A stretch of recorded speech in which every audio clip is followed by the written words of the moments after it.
Well, as we all know, the Affordable Care Act, known as Obamacare, is in the news a lot and continues to be today with chatter about the attempt to repeal the mandate. But tell you what, if you're like me, you hear a lot of politics about this, but you really want to know what the heck's really going on. And it seems like speaking to the healthcare industry would be a way to do that. Jeff Romback is with the Michigan Association of Healthcare Plans, and he joins us this morning to talk about the Affordable Care Act. Jeff, good morning to you. Good morning to you, Richard. Thanks for the opportunity to come on this morning. Thank you. Let's, before we go any further, talk about what the Michigan Association of Healthcare Plans does. So the Michigan Association of Health Plans, we represent 13 health plans here in the state of Michigan, and, we have our goals around, increasing access to care for Michiganders and increasing value choice and competition amongst the plans and delivering a value for our members. And then lastly, just improving the health services provided in the state of Michigan. All right. So when it comes to the way things roll with the Affordable Care Act, it sounds like the folks in the plans are right there in the center of it. They are, and doing a lot of work around what's currently going on, what might be coming next, and it's been a very interesting time ever since the passage of the Affordable Care Act, and our plans have been really dedicated to working through those challenges and still continuing to provide a service to Michiganders who need access to health care. What are the challenges, Jeff? Well, I got into this business, 8-10 years ago now, and I don't think there's really been a great moment of stability. And we see that today now with the pulling of CSRs and the lack of those subsidies that have been available to members to help choose a plan. And there's been constant change, but I know I enjoy it. That's why I've stuck around doing this. And there's always something to learn, and there's always something to kind of wade through, which is whatever the next change may be or whatever the next reform may be. So we hear about costs continuing to go up, and that is true, isn't it? I mean, anybody with a health care plan knows that, even if you're employed and you have the plan through your employer who pays for part of that. You hear about that. I was talking to somebody the other day who said their 2018 premiums are going up 25%. So how do we address that? I think one of the big areas we could take some time to look at is looking at pharmacy costs. A couple of recent studies have come out showing that prescription drug cost is making up about 25% of your premium, especially on the individual market. So that's a tremendous cost that's been trending up for a long time. And, we need to really look at where those costs are being driven from. Again, pharmacy. Otherwise, it's in the individual market specifically. It was the loss of CSRs this year. You saw plans in Michigan facing about a 27% rate increase across the board. About a tremendous portion of that directly attributable to being the lack of CSR funding. So we're seeing healthcare costs rise. Somebody once said it's a complicated system in healthcare, and it's not getting any simpler. And driving those costs down is going to be a huge team effort from across the spectrum. So the chatter today, of course, is that as part of the tax reform bill, the Republicans may decide to try and repeal the mandate. That's the portion of the Affordable Care Act that says everybody has to have insurance. And the notion is that would take some of the cost out of the equation. What do you think about that? I will admit I haven't had a full chance to digest the tax plan, but, our overall goal here is to deliver, high-quality, affordable health care. And whatever steps we can take toward creating that are essential to take right now. And, if you were to repeal the individual mandate, you have to look at what the incentive is to then have health insurance, and then what the barriers are. And, I'm not real sure what the effect of it would be. I think the CBO issued a report that some certain percentage, I think it was 13 million, would be uninsured. But mandates are mandates, and they're tough to navigate. But if there is a way to deliver that high, like I said, that high quality, affordable care, that's what we really need to take our time to look at. So, Jeff, how do you look at this then? If the mandate goes away, and it basically then is a situation where folks don't have to have health insurance. And as you said, 13 million end up without coverage. What does that tell you? That there's 13 million people who don't want it, or 13 million people who can't get it, or both? You know, I would be concerned that those 13 million who may drop out of the exchanges are not understanding, I think, the effect of it. So you're putting yourself at risk from two perspectives. One is you won't have health care and you won't have health insurance from when you need it, and you're still putting yourself, at risk of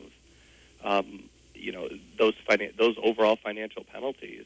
If they do waive the individual mandate, like I said, I would rely on the CBO score at this point. They've come out and they've made their opinion on it that so many people will drop out, and I think I saw another thing that the cost of the premiums will go up 10%.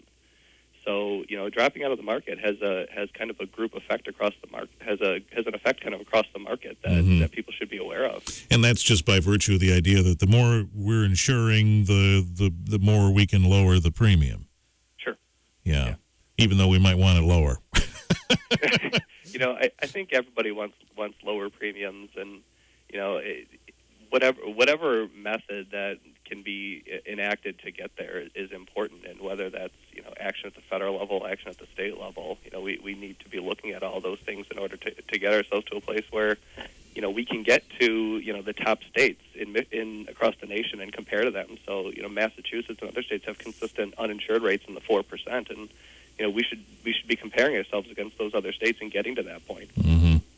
So what else is driving up the costs then besides prescriptions?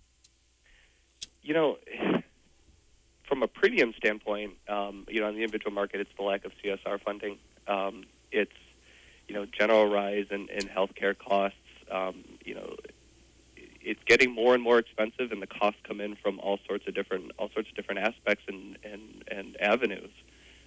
We need to really be pushing for innovation and competition, I think, at every level, and focusing on innovative healthcare solutions throughout the the hospital system, the agent broker system, the individual market, and all these different aspects of the healthcare business can really get us to a point where the cost of healthcare itself that's being delivered to members is more valuable, it's outcome based, and therefore it's lowering premiums because everybody's healthier.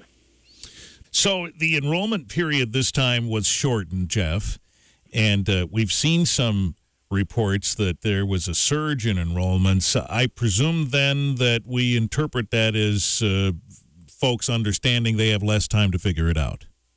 And I think it's not only that. I think it's folks understanding that the Affordable Care Act is still the law of the land, and I understand there is legislation to reform the individual mandate. We're still subject to that if that doesn't go through. So that goes into kind of the double risk that you'd be putting yourself in: lack of health insurance if you need it, and having to go to the doctor and taking all the expense on yourself, and then taking the expense on the back end when you file your taxes, and having to pay a penalty to the federal government for not having insurance. So I think there's a lot of understanding there. I think there's been a lot of shopping going on, and I read the same reports, and I think I'd be very intrigued to see when the report comes out again tomorrow if we're still trending in a higher rate than we had than 2015 and 2016. Mm-hmm. So when you talk to your members at the Michigan Association of Healthcare Plans about whether or not the Affordable Care Act has been a success from their point of view in the trenches providing health care compared to the way it was, what do they tell you? I haven't tried to pose that question because it's there's a lot of shortfall there, but almost with any legislation you get to there was the good and the bad, and whether the Affordable Care Act remains in place or is reformed by the current administration, the important thing is to just keep our focus on Michiganders and keep our focus on getting everybody insurance and making sure that insurance is affordable and it's high quality and it gets them to better health outcomes. It's a big process, but Affordable Care Act or not Affordable Care Act, I think that would be the goal of all of our member plans, regardless of the legislation. Other than perhaps what we've already talked about, are there other ways Michigan individually stands out from other states as it relates to the ACA? We do have a great amount of participation from the health plans on the exchange. That's been a leader. I think We have 9 plans out there right now participating, and they're out there and they're trying to present that. You're seeing a lot of the chatter across the country, with specifically like Iowa and other states where they have one insurer. Or for a long time, we'd see in the map where there were several counties across several states that didn't have any insurers participating. And we're fortunate in Michigan not to have those problems. But the one thing I would encourage that enrollees take their time to do is just shop. There is a shortened window this year, but take your time, look around, understand what the benefits are, understand where you can save some money, and really look at value.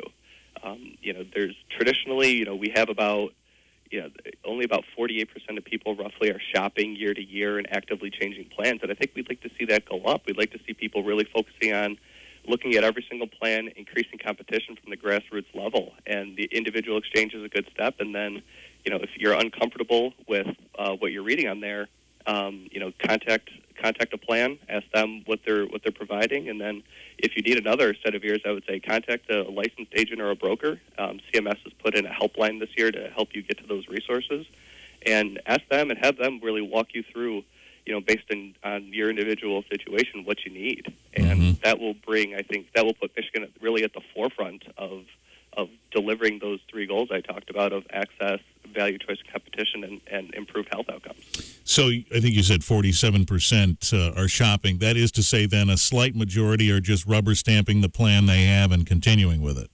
Correct. Yeah. And, much in the same way, you don't do that for a car, right? You don't shop for the same car year over year or every 2 years, every 5, depending on how often you get a new car. But, every year, if you're on the exchange, you've got an opportunity to look around and find a plan that may better suit you.